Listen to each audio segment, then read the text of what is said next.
Here we are in Flint, Michigan, the Flintstone, the Rock City. This town at one point has been the mecca of car production in America. Truly an American dream. Blow those whistles and start that parade. Ah, this is a day. The entire GM line is represented here.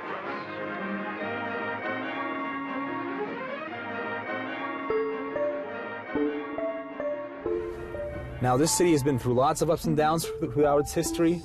The lumber crisis, the carriage crisis, the car situation with GM pulling out most of its operation overseas, and it has recovered. But now this, the Flint water crisis. 2 years ago, in order to save money on water costs, the city of Flint decided to go with a new water supply company called the KWA, leaving the Detroit Water Company that provided Flint with drinking water for over 50 years. While the construction of the new KWA pipeline went on, the city was temporarily hooked up to the toxic Flint River, and that's when the problems began. First, a cancerogenic chemical, TTHM, was found in the water, then Legionella, and finally lead. In order to understand why, for over 2 years, the people of Flint were poisoned, we'll need to submerge into the murky waters of Flint. What does the world know about Flint? A ghost town full of crime, drug addicts, and urban blight. Maybe that's why during the last 2 years, numerous warnings about citizens of Flint drinking poisoned tap water were not taken seriously. Who is there to poison?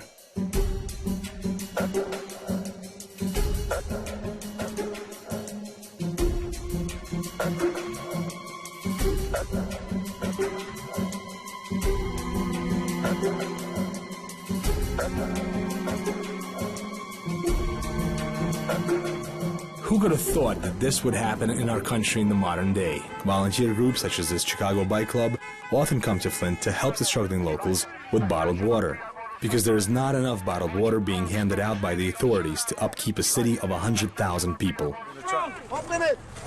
How many kids do you have? How many kids you got? I got 4. 4? He's got 4 kids. You guys need some wipes then, right? And some wipes. Beautiful babies. And hopefully everything, we fix this over here.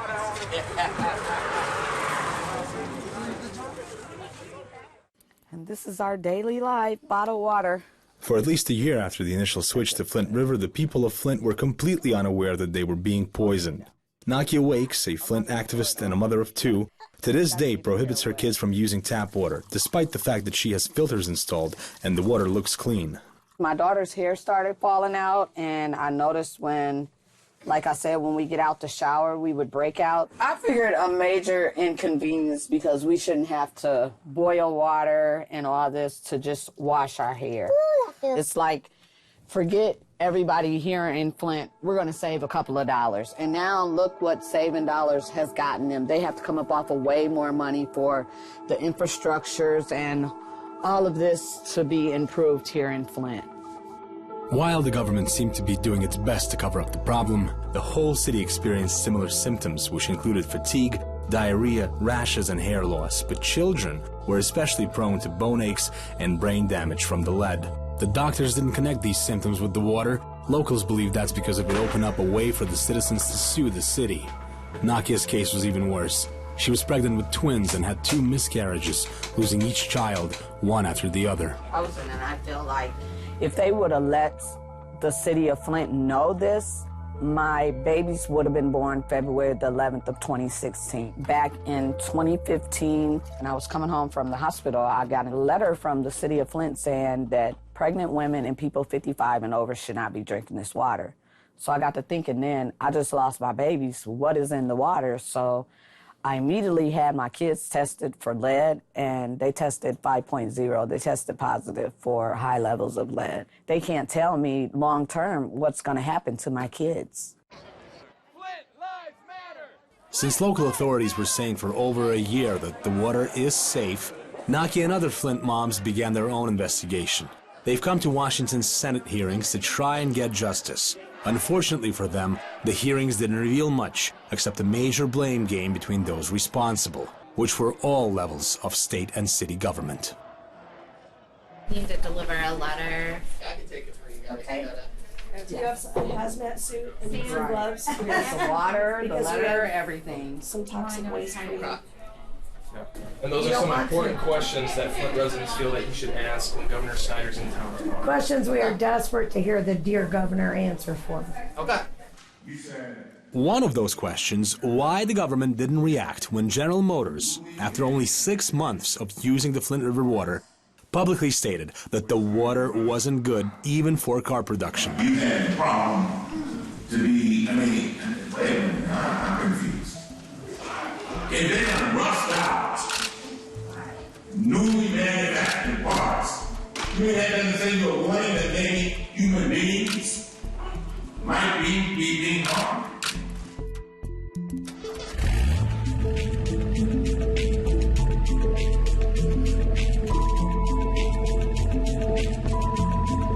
Why no one expanded on that warning bell, which you, as one of the first, actually rang?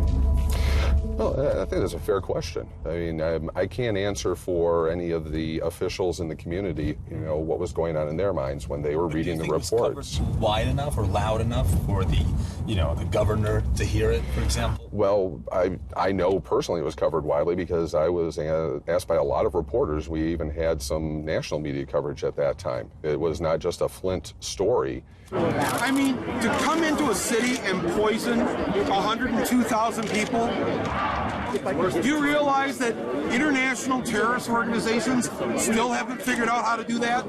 Oscar and Emmy-winning director, ex-resident of Flint, the controversial Michael Moore, accused Governor Snyder of using taxpayers' money in 2014 to hook GM back to Detroit water supply, instead of using that money to help the people of Flint.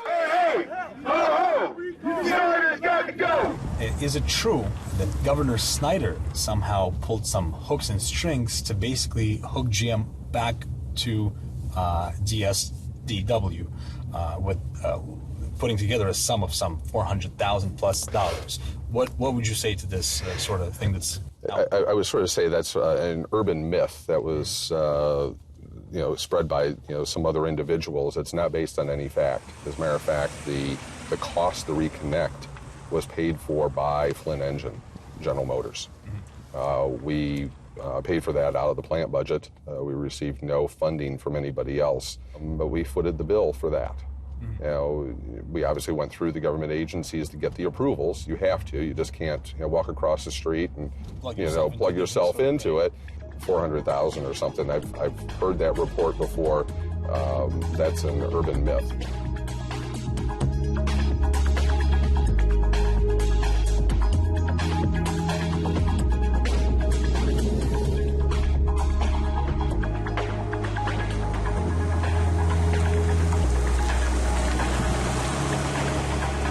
So we're in Blacksburg, Virginia, at the campus of Virginia Tech University, where we're about to meet with Mark Edwards, the unsung hero behind the Flint water crisis, who 6 months prior to becoming national news was calling on the Flint government and letting the people know that their water is poisonous with lead and other dangerous chemicals. If they had just followed the law, if they had added a corrosion inhibitor, that switch to the Flint River water would have actually saved money. None of these problems would have happened, If they would have just put that phosphate in the water, we wouldn't have had the pipe leaks, we wouldn't have the lead in water, we wouldn't have the Legionella. So it's incredible. They didn't follow basic corrosion rules for... They didn't follow the law. The law says you have to do this. Unfortunately, I was involved in a similar problem in Washington, D.C. in 2001 to 2004. EPA has 100% responsibility for the water in D.C., but yet they had the same issue. They forgot to do good corrosion control. Then the U.S. Centers for Disease Control and EPA covered this whole problem up, said nobody got hurt. A miracle, right? So it took me 6 years to show that thousands of kids in D.C. were lead poisoned. Those families in D.C., those kids in D.C., I mean, it's a powerful city, right? They got nothing. Zero. Here, I've been working. And is that true that you invested over $1 million of your own money? That was in the first. Here it was like, probably cost us $200,000 plus of my own money.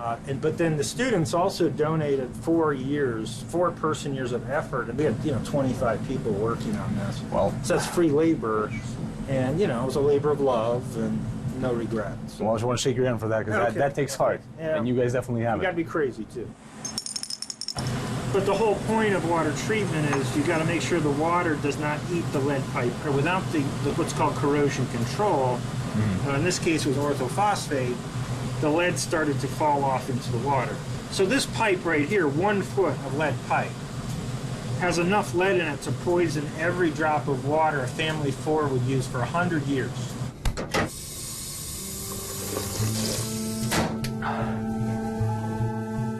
The discovery put forth by Mark Edwards and his Virginia Tech team have truly done the impossible. It is because of his revelations there are now hearings in the Senate. It is because of his work and his team, Flint and the world are now aware of the problem, and the process of healing can begin.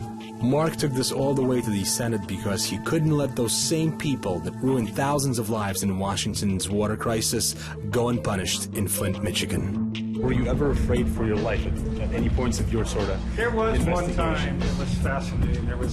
I was in D.C. testifying to a council hearing, and these 2 huge guys from the water utility had a lead pipe, and we were in an alley, and I saw they were from the water utility. Wow. And I thought, oh my God, this is it, because I'm going to get the crap beat out of me with a lead pipe.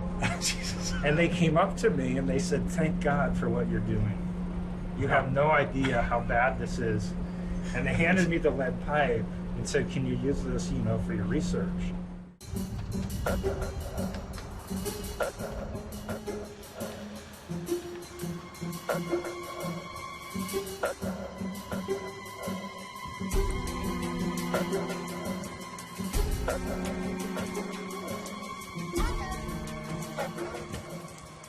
What pictures are you going to show me? I'm going to show you pictures from 2013.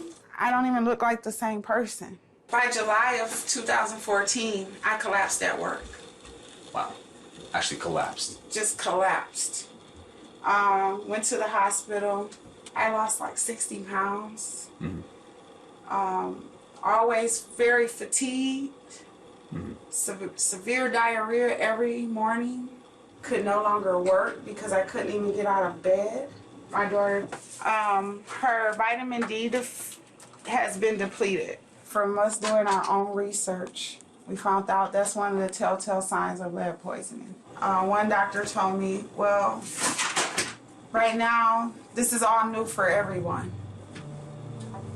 So it's like we're a science experiment. Jean, like many other residents in Flint, decided to use the services provided by Virginia Tech. Let's see how this works. Samples must be received in the laboratory within 14 days of collection.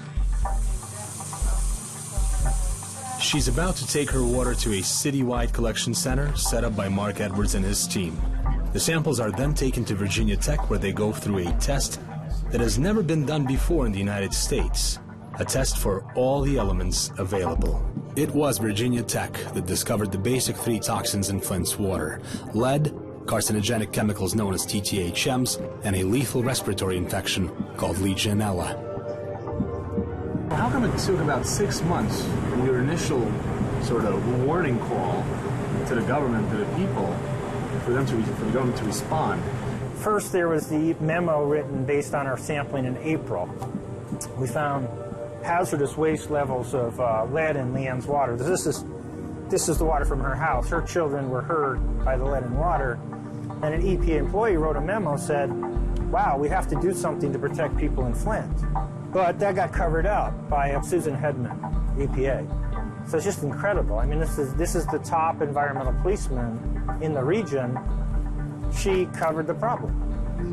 So, the catastrophe for the citizens of Flint could have been prevented if the EPA made sure that the proper corrosion control was being administered to the water system.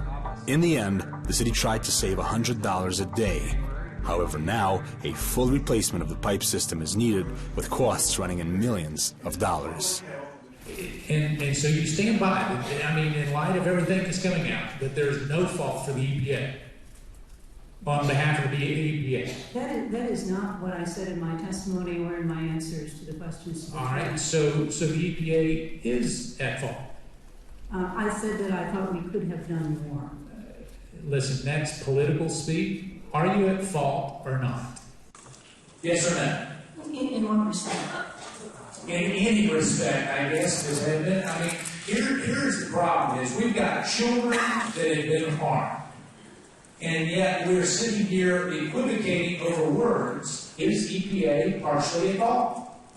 I believe we could have done more. Ms. Susan Hedman, when she was questioned by politicians from all parties, through as late as September of this year, she discounted that there was anything of concern in Flint occurring at all. The bottom line is she did nothing immediately to get Flint's children out of harm's way. Frustrated citizens of Flint were only recently allowed to come to such hearings. Snyder's office actually called us a bunch of disabled mothers that had nothing better to do with themselves. In an email. It makes me sick because I truly have so much other stuff that I could do with my time. You know, this has taken up my whole life. It has taken up, you know, time with my children. It's taken time with my family.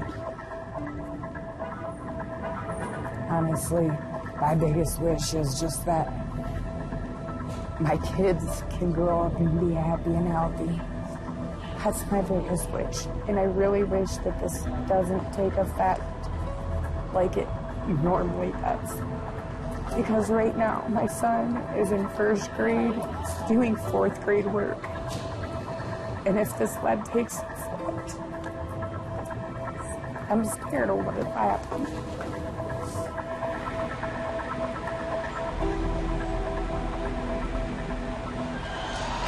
May 2016. President Obama in Flint for the first time since the beginning of the crisis. Can I get some water? It'll be filtered. Wait a minute, Mr. President. We're sure your water is crystal clear, but the water in the pipes is still not safe to drink, claims Dr. Mona Hanna-Attisha, the first official doctor in Flint to recognize the problem. I really did need a glass of water. This is not a stunt.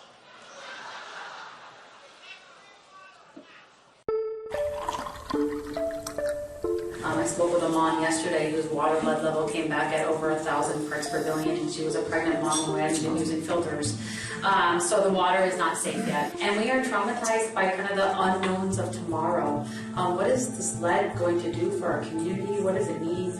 Our moms that come into clinic, they just hear brain damage and irreversible neurotoxin. Because there is no treatment for lead, there's no lead pill, there's no lead antibiotic, there's no lead antidote. There's not some magic thing that we can do to reverse this.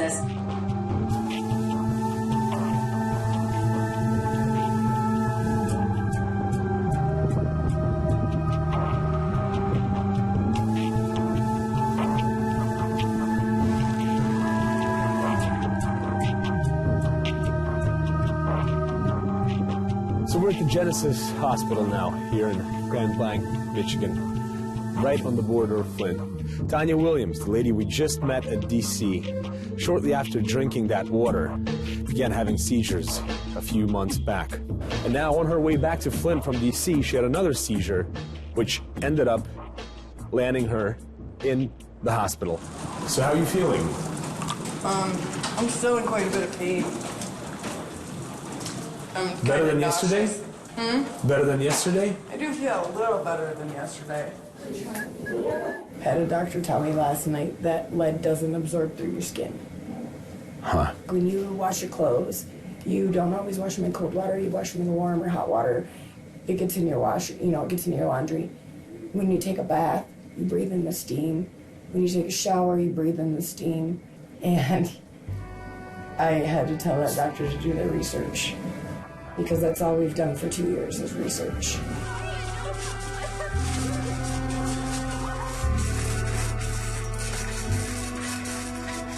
I know you're cold, poo-poo. Wayne Anderson, father of 9 children. Come on, y'all. Peyton Cole. He's a stay-at-home dad, and his wife works at the factory. Who do you think ultimately is responsible for this catastrophe? The mayor. He waited too late to tell us, and I think he should have told us ahead of time when he found out. We didn't know we could cook the water. No, we didn't know we could clean our food off with the water or not. Right. You're out. I mean, and it's like he was trying to poison us. It seemed like he was trying to poison us. I mean, he's not drinking it.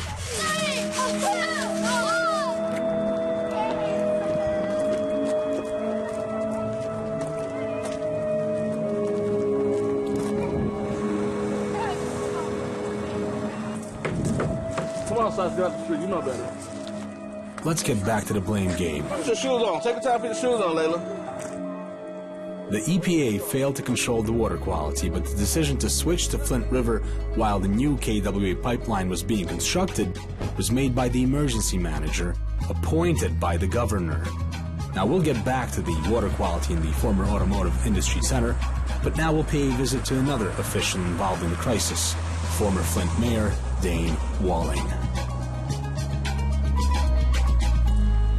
My family and I were in that same situation because as mayor and my colleagues on the city council, we weren't getting information any sooner than the state agencies were releasing it to the rest of the public.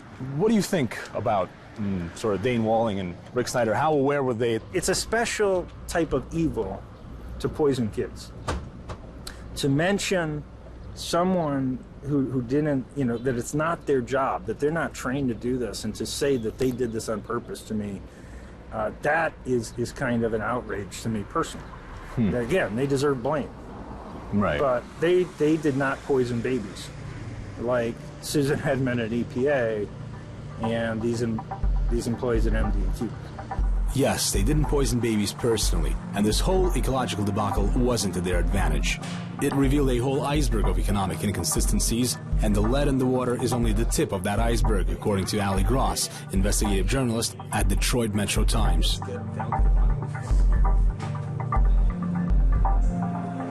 Why was it allowed to go on for so long? So that's the governor angle. Why did no one step in? But then the other angle is like, why was this approved? Yeah. The KWA was not a financially smart decision. Now, were you at the December 21st, 2012 meeting when TYJT presented their findings? That was a comparison of Detroit and the new KWA pipeline. He said he was at the December meeting. Yep. Really? There or somewhere else? Were you also there? Yes, I believe I was. I mean, there were a number of meetings. Apparently last year at the city council, Mayor Walling firmly denied being present at this meeting and said he didn't have access to this extremely critical Carignani pipeline report by the engineering consulting firm Tucker Young Jackson Tull. They found that the KWA plan, it would cost about $100 million more than KWA was saying. They were supposed to make an informed decision about this, and they were never given the report that was critical. Wow. So when Sheldon brought this up to Mayor Walling, he said, why were we not given this report? And at that meeting, Mayor Walling said he didn't have access. Do you drink your tap water? Sure. Yeah. All right, let's go have a drink. I mean, if you want, it just comes out of the filter like. All right, let's go. I mean, although, actually, I don't want to, because the reason, part of the problem with the fact that I drank water for the TV camera back in July was that it sent a message that everybody's water's safe. And the current guidance, at our house, we've had everything tested. We have the water going through a certified filter. But I don't want somebody to see it who hasn't gone through those steps and say to themselves, well, hey, I saw Dave drink the water. We did explain it. We're going to put definitely in the film up to you. So no, let's not. And I don't want to give a false. I don't want to now that with everything that I know, I don't want to give a false assurance. If we were warned about the lead in the water here, I think that I could have took precautions and my embryos could have at least got tested. My embryos didn't get tested. I have no proof because at the time, the governor and Mayor Walling was saying the water was fine. He literally was on news drinking the Flint water. They found their target. This is not an active war zone. It's not Syria or eastern Ukraine. This is Flint, Michigan in 2015. The water crisis wasn't the only thing that hit Flint in the last 2 years. This is a local elementary school that was once operational. In 2015, the U.S. Army came in to do urban military training in downtown Flint, but also touched outskirts like these, leaving ruins behind. But see, like 2 hours before they started bombing, they did a little thing on TV and said, oh, we're going to start bombing. Well, what about people who don't watch the news, you know, or don't have the internet? It went on for days, literally days, and you never knew when they were going to do it. You didn't know when the helicopters were flying over. It's basically like they came in and they occupied Flint. There's video on YouTube. You guys should look for it. But they were standing outside by the road, and the military personnel were in civilian clothes. And they really wouldn't answer any questions. Our government's okayed it? The people want to go after our own people? No, it's nothing like that, sir. Yeah, right. What's your name? My name is Mike, sir. Which division, group, or organization you part of? I can direct you to our public affairs office. No, I want to talk to you. You're right here. I can give you a number to talk to our public affairs office. Okay, what organization are you a part of? I'm part of the United States Army. It's disconcerting, though, because... It's actually... It's to prevent their loss of life later on. Hole number 1. Right, hole number 2. Just like this. What type of government does that? I mean, if they were going to come in, they should have just blown it all up and taken it away and taken it down and, you know, did what they needed to do. But to leave all this like this, to me, this is a show of force. We're going to be here, and this is what we're going to do, whether you like it or not. You could film a perfect zombie movie.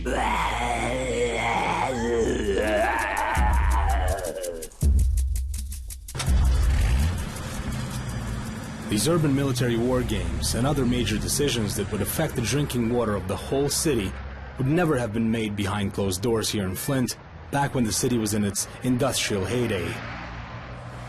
Now, during the 1970s and 80s, more than 60% of houses in Flint were closed up with wooden boards like this one at the door and left, abandoned by their owners in search of new opportunities in the United States. Because factories like General Motors and other car manufacturers decided to close shop and move most of their production abroad to Mexico and overseas, leaving the average Flint car factory employee jobless.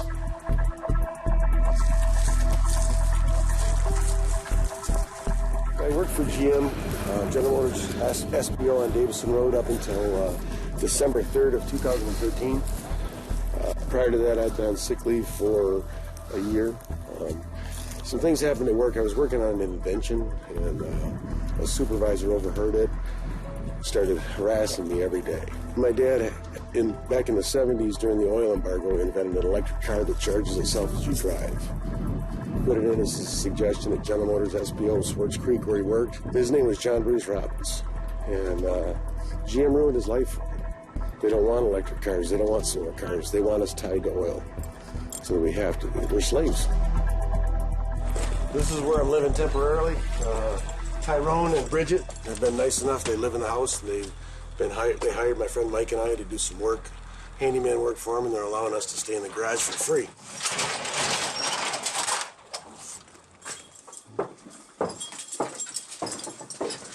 Home sweet home. Temporarily. Well, hey, this is better than the street. Absolutely. I've slept in abandoned buildings. I've slept down under the Stevenson Street Bridge for 2 weeks. Big dude. Do what you have to do. Anyway, I was on sick leave for a year, got behind on my bills. And in order to keep my home in Flushing, I needed to come up with $3,500 by December 13th. So I signed a letter that said I quit General Motors. And I called the company that handles our retirement, and they said I had to wait 30 days. And I said, I don't have 30 days, I have 13. And they said, that's not our problem. So I got evicted on December 13th.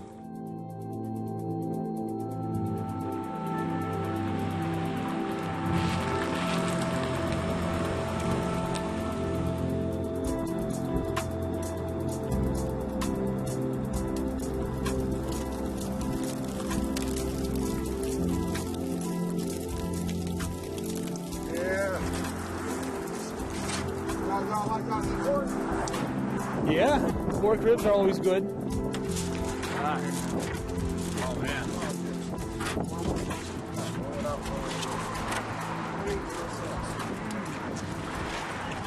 How have you guys been affected by the water crisis? Has it really hurt you personally? How much is your house worth nowadays? My house worth about $30,000. In its heyday, his house was worth about $80,000. Yeah, It was almost $100,000. $100,000. My house, I tried to sell it for 3 straight years, and I started off at $12,000. I still haven't sold it, and the final offer they said, well, you probably need to reduce it down to $5,000. A house. A house. And the GM property that they tore down those factories, it's no good now. I mean, you can't build on it. What you gonna build? They say there's so much dumping on that property there that the property is contaminated. Wow. You know, when GM left, tons of money left with them. A lot of people were concerned with the switch to Flint River because the locals know the history of this town.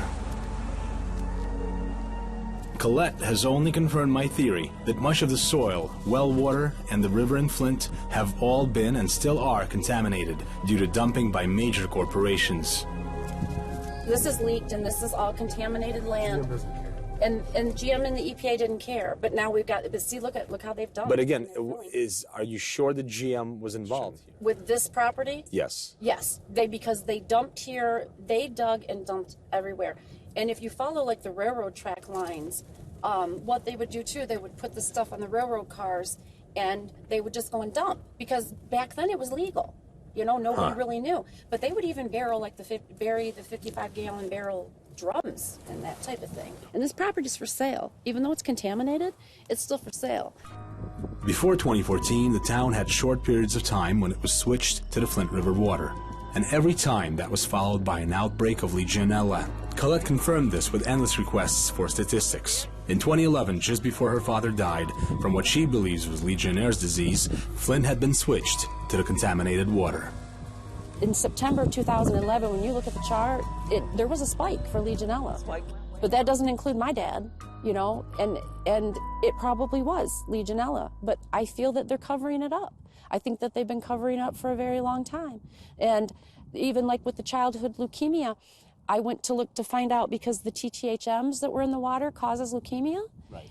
Our results should be back. That should be online for us to go to michigan.gov and look that up. We don't have any results for 2014 and 2015 for the leukemia.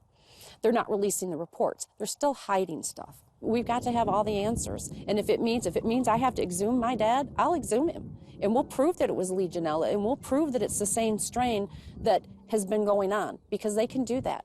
And I'm just wondering if it's my dad, how many other people that year, or even in the month of September of 2011, how many other people died and they just wrote pneumonia.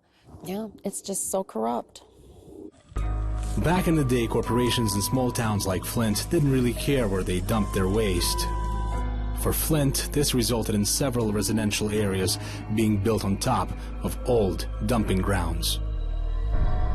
This area had lots of dumping going on. They would leave, they would just come over from GM and they would just dump. Back in the 70s, there was a very high rate of cancer, high incident of childhood leukemia. People were dying. So supposedly they cleaned it up, they Superfund sited it, and then they put the park right here for the kids to play in on top of all the contamination. The neighborhood is called Windy 8 Park. We stumbled upon a very prominent activist who lives in this contaminated area. My name's Dean Paxton, by the way, and I've been involved with the water. Oh, you're Dean Paxton. I'm Redhead on Facebook. Oh, yeah. So I know who you are. Yes, this is awesome. That's crazy. Yeah. We moved in here right after GM left, when they removed the lead. They removed about 34,000 square yards of soil from this neighborhood. At one point, all of these yards were dug up, including most of the park, and due to groundwater contamination.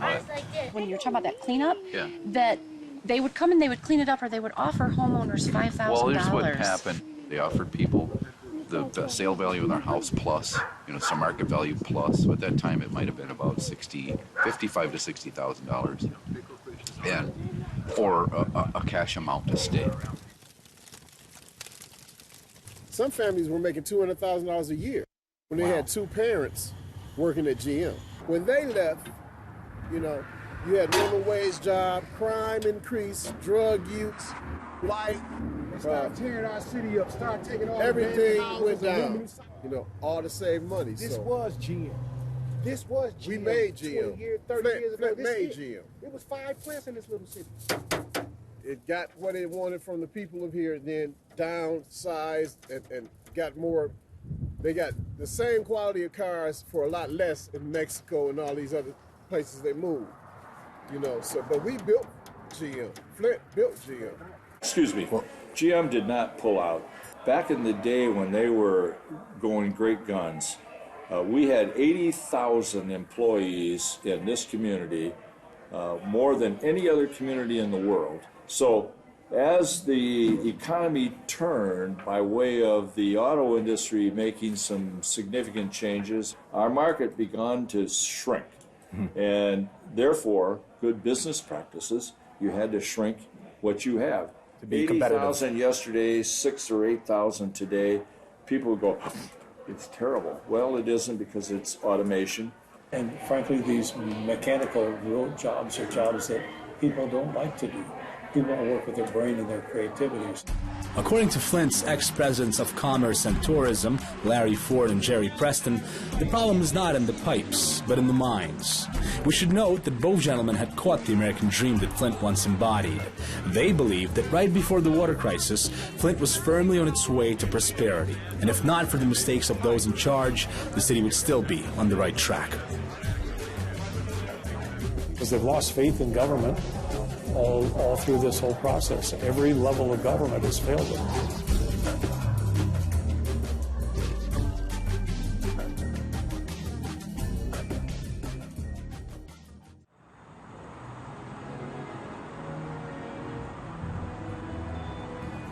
This has never happened before. We've never had somebody to face it. Jerry genuinely cares for Flint. He believes that its future is rooted in its history, which is led by creative and engineering minds. Perhaps this is why he is so critical of strangers defacing the statues of Flint's forefathers.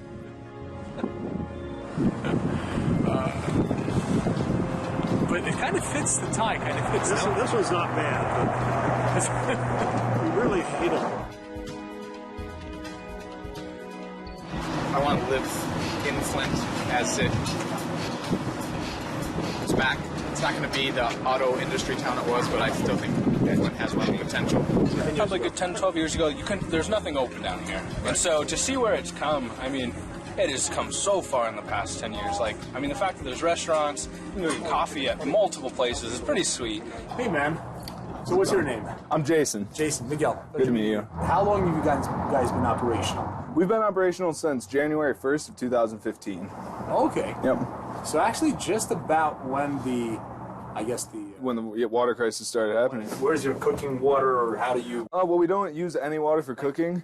Does this thing run? Yep, this will run. Where does this water come from? We actually plug our hose in there, put water into the tank that we're able to use, and it's all lead-free from the farmer's market. Has it impacted you client-wise, or, Right before all the lead stuff came out, they sent a couple other notices in the mail for something that was called TTHM. Basically, it was a result from them putting too many chemicals in the water. They told the elderly and the young not to drink the water, but they told our age group, 18 to 25, whatever, that, go ahead and keep drinking it. So we did, and then it just got worse from there.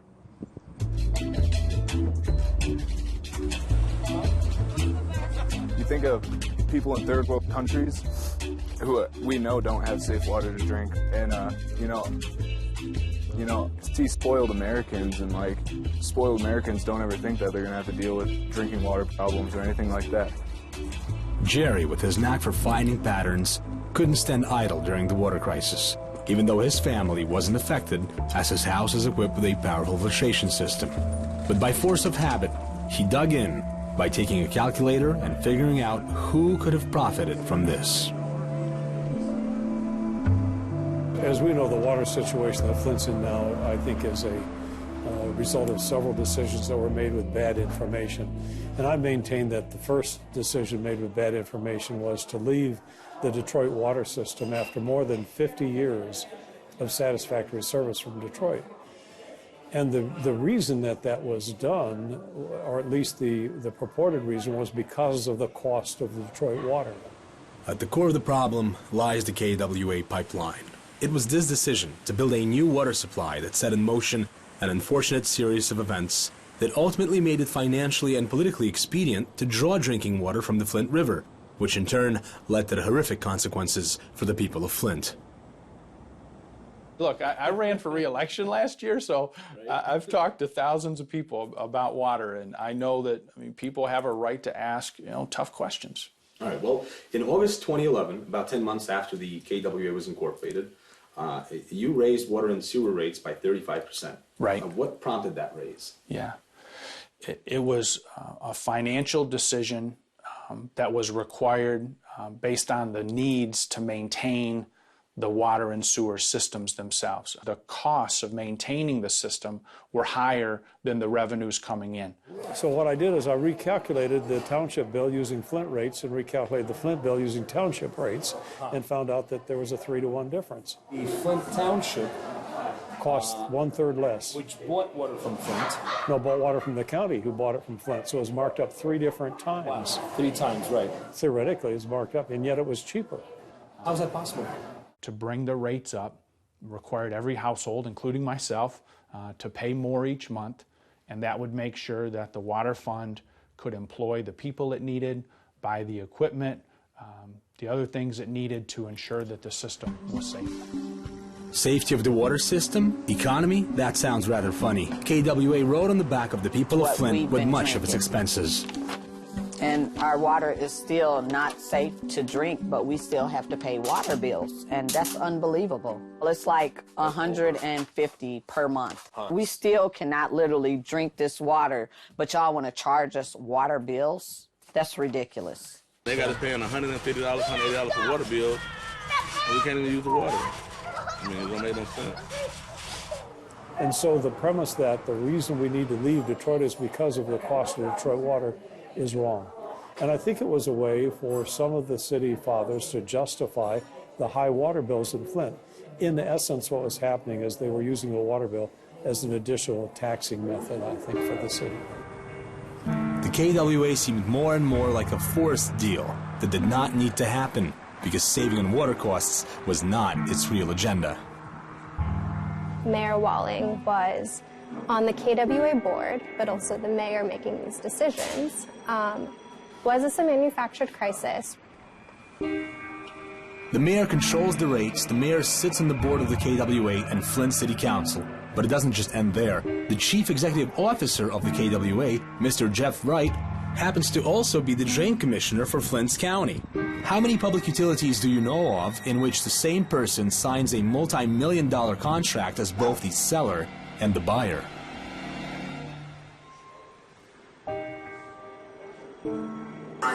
Well, the KWA project is one of those that's been discussed in this community for decades.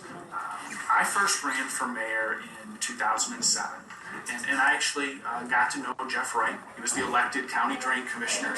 I got to know Jeff Wright then, and started thinking about, okay, what could the benefits be for Flint to be part of a new, mid-Michigan regional project.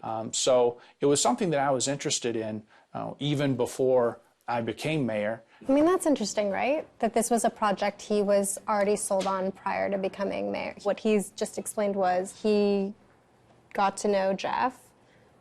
This proposal was presented to him. He thought it sounded like a pretty good idea. Still unclear fully why. And then he became mayor and helped see that through, and he was pretty adamant about it. So in the end, what was Jeff Wright and Mr. Walling after? And why was the KWA created in the first place? More questions than there are answers. Well, one of the things that was happening at that same time is that oil-producing companies were buying up mineral rights all throughout the Thumb area which is where this new water pipeline is going to be going on. And I suspected and said so much at the council meeting that it was for fracking purposes, hydraulic fracking of shale to produce oil and gas. For over a period of a month, I tried to get in touch with Jeff Wright and set up an interview. I had quite a lot of correspondence between myself and his public relations officer, Kevin Sylvester. Unfortunately, I didn't get anything back but an offer for a written statement. Luckily, local Sloan Museum hosted an event called Carignani Pipeline with Jeff Wright, so I was fortunate to catch up with him there. We finally set up an interview in person, but after that evening, my emails and phone calls were not getting answered at all. Way back in the back, sir. Yes, sir. With the development of the pipeline, is there an increased interest in new oil fracking projects? Well, I don't know much about fracking personally. The KWA cannot sell water to a private individual or a private company. It can only sell water to the townships, cities, and villages that use it. I cannot tell those townships, cities, and villages what they may allow for it, but KWA doesn't... So they can't sell the water to fracking companies themselves, but their buyers can do whatever they want in the next round of sales. So if they need the water for fracking, it's right there already. There seems to be some huge push for KWA that I can't quite understand the entire motivation behind. Well, fracking is the only thing I can see that can use the water, because if you were going to bring a plant into this community that required large amounts of untreated water, why wouldn't you locate the plant along the lakeshore? Why would you locate it 50, 60 miles inland and then be at the mercy of whatever that pipeline and the owner of the pipeline was? I think Jeff Wright personally is somewhat surprised maybe that you were trying to, when you tried to talk to him, he said, I had nothing to do with the Flint River water decision, right. Which he did not. This deal probably would go unnoticed. It probably was harmful financially for Flint, but at the end of the day, people would not have known about it. The thing that brought eyes and attention to it was the fact that someone made the terrible mistake of connecting to the corrosive Flint River water when the proper protocols were not in place to ensure that lead was not leaching into the water of citizens.